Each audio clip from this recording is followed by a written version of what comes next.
everyone, it's Sarah here. Welcome back to my channel and welcome to another Sims 4 speed build. So today we are going to be building in the world of Windenburg, which is the world that we got with the Get Together expansion pack. And we're building in the little neighborhood that is on an island, I believe. And I'm not sure what it's actually called, but hopefully you guys know what I'm talking about. It's kind of on the bottom left-hand screen of the map when you're looking at Windenburg. And this is honestly one of my favorite parts of the world. It's so pretty, and I do love a coastal build, so I think that makes sense that I would really like this area. But I do hope you guys enjoy this build. It's a little bit quirky, but hopefully you guys will still enjoy it. I really like the way it turned out. But as you guys have already seen from the thumbnail and the title, today we're going to be building a little caravan kind of house. So it's a house that's on wheels.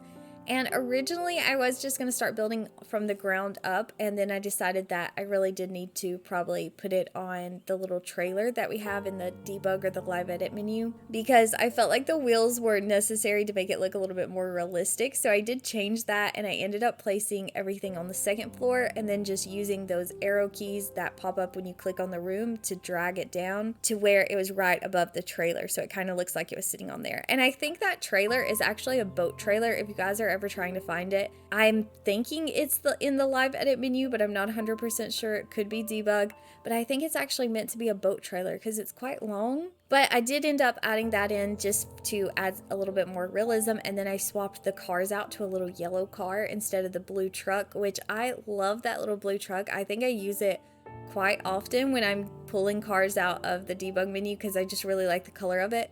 But I did swap to this little yellow van because I felt like it matched the inspiration picture a little bit better. So that's what I ended up going with. Also, I should probably go on and show you guys the picture that inspired this build because I completely forgot about that. But I'll go on and put it up on the screen now where you guys can see it. As usual, it did come from Pinterest is where I found it, and it was one of those pins that just didn't really have a description or much of a title to it, so I don't really know much about this pin, but it is on my Pinterest, or it should be if you guys are interested in looking at it more. As always, it should be pinned on the board that's named Sims 4 Build Inspiration, I believe, if you guys are interested in seeing a little bit more about it. But I thought this picture was really, really cute, and I kind of wanted to build it. Also, I was needing to build something really fast this day, and so I didn't get to second guess everything that I do as much as I usually do when I build. So I built this pretty fast, and I'm actually kind of proud of myself for it because usually it takes me absolutely ages, even with a tiny build like this. And I just had to kind of speed run it, and I couldn't second guess wallpaper or anything like that. I had to just go with it. But my main goal with this build was just to make it very earthy and fun. And I had decided to build it for a cat lady sim because I think in the inspiration picture there's a little paw print on the front of the van. And so I thought that I could make it for a sim who loves pets. And then it just kind of evolved into specifically a sim who loves cats. And so I think I included one of the cats only doormats on the front of the build. And yeah, I was thinking that maybe the sim kind of got to this lot in Windenburg and they really liked the area and they decided just to stay here. Because as we get through the build, you guys will see that I added a lot of landscaping around the trailer and the car, so it doesn't really look like it's been moved in a while. It looks like it's been sat here for a minute. So that's kind of the story that I had in my head. Of course, as usual, you guys do not have to use that. If you want to get this off the gallery, feel free to change whatever you want to and delete the cat stuff if you'd like, because it doesn't really matter. But this is just kind of what I was thinking as I was building it to add a little bit of personality. So I do have a ton of plants, which the inspiration picture had a lot of flower boxes, and I really liked that. So I decided to keep that. I have a ton of outdoor flower boxes around the house. And the front and the back of the build are pretty much the same. I don't think I recorded a lot when I was doing the back because it's exactly the same as the front. But I have this little area with this outdoor dining table, and I have already playtested this build and everything was functional. Everything worked really well. The only thing that I did have to change was when we get to the kitchen, I had placed one of those little cat planters that we got from the Cats and Dogs pack that's in the little decorative plant menu. I had placed one of those on the kitchen counter, and it's so small, so there's only one kitchen counter, and apparently that was enough for the Sims to not be able to cook around it, so I did have to delete that, which made me a little bit sad because now that countertop is just completely empty. But I think I mentioned this in one of my other speed builds. I just haven't been having a lot of luck with kitchen clutter. I need to figure out better what will stop functionality with the counters and what won't, because so far I just tend to keep on placing items that give the Sims a lot of trouble. Even if it's way in the back by the wall and it doesn't look like there should be any issues, for some reason the stuff I keep picking is just giving them a lot of issues. So I don't know, I need to get better about that. But that was the only problem that I ran into while I was playtesting this. I was so surprised because it's such a small house and it's so cramped on the inside, and I was really expecting to have a lot of issues, but I didn't. It was really, really good, and all the garbage cans worked as well, which I was surprised about.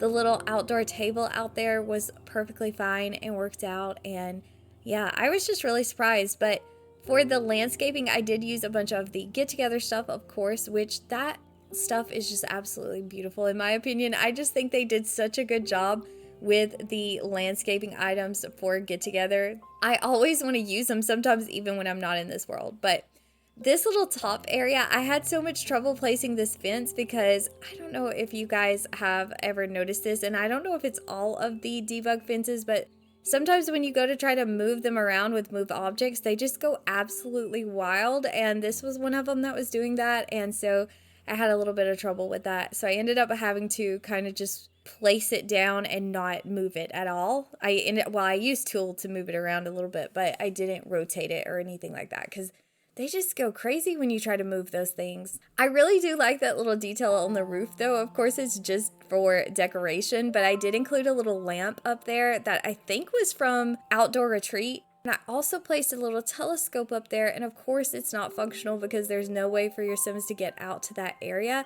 But I still thought it was really cute, and so I included it, but I put another telescope down on the ground in front of the house so that your Sims would have an option for a telescope, but I still wanted to include that one up on top of the roof. So of course that's not meant to be functional, but I do think it looks nice. And then for the exterior of the build, I did have a little bit of trouble kind of figuring out what I wanted to add to the yard because as you guys can see, I still have a pretty big amount of space left after I got done with the house. And I ended up deciding that since this is someone who likes to travel, because they have a caravan, so surely you like to travel, and I kind of decided to go with a little bit of a campsite theme out here, so maybe a little bit rugged, maybe off the grid kind of look. And then I also included a lot of garden planters, but I ended up using the catnip stuff that we got from Cats and Dogs. I ended up using a lot of those plants because it's a cat lady's caravan, so I thought that made sense that if there's some gardening going on that they would be growing some catnip for their cats. So I did include a bunch of garden planters, and I used those bee boxes again, and I don't really know why, but I can't stop adding those to my builds. I think they're just so cute, and I kind of started realizing that I think the last several builds, I don't even know the last time I built something and didn't include a bee box. I think it was the mixologist house. That was the last time that I didn't use a bee box, which probably isn't that long ago, but there's been a lot of houses that I've been using those. But I just really like the way they look, and so I did include those with this house as well because they had a green swatch, and I felt like it went well with the house because we have a bit of a yellow and green theme going on. And of course I used the little cat mailbox from the Cats and Dogs pack, which is so cute, and honestly, I kind of want to use that mailbox in every single build, but it doesn't always work, so I was very happy to use it today.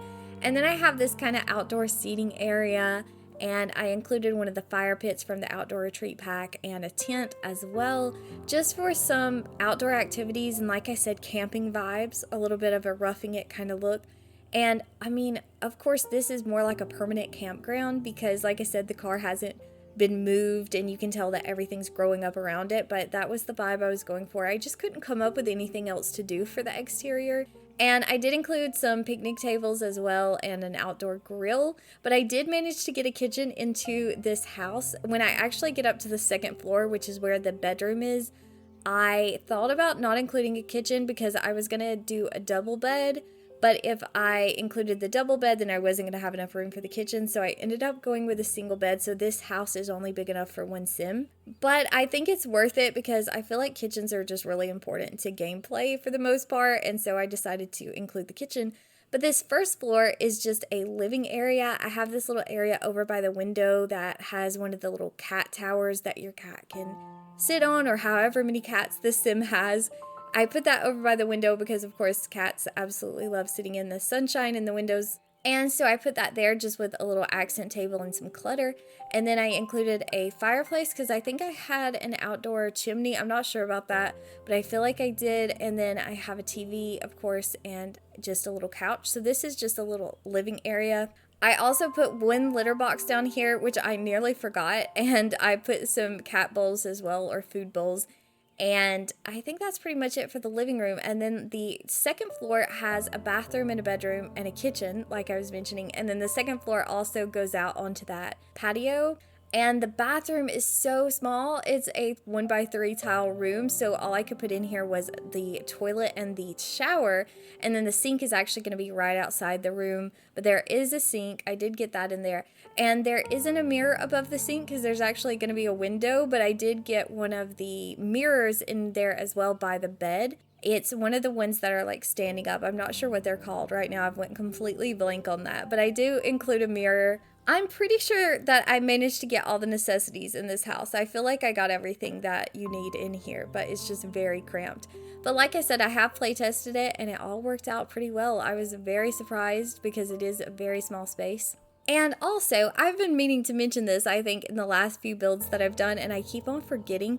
But when I get to the kitchen part, one thing that I've been doing a lot in my kitchen since we got the Growing Together expansion pack is that I include this little box. You guys know with the Growing Together pack, we got this little keepsake box, I think is what it's called.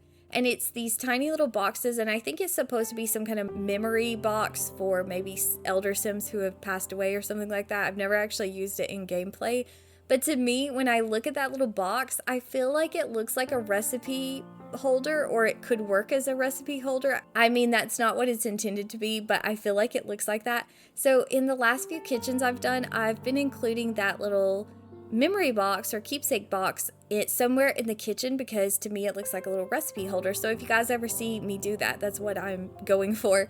And I just think it looks like somewhere you would put your little recipe cards. And I've also been using the little books that we got from the Tiny Living pack as well, kind of close to it, so it looks like recipe books maybe. This little top part of the house I just ended up making into an artist studio just because I thought it would be cute, and it's such a small space for anything else. But that pretty much wraps up the build. I hope you guys enjoyed it. Let me know what you think down below in the comments. And just thank you guys so much for hanging out with me today during this speed build. I hope you all are doing really, really well, and hopefully I will talk to you guys soon with another speed build.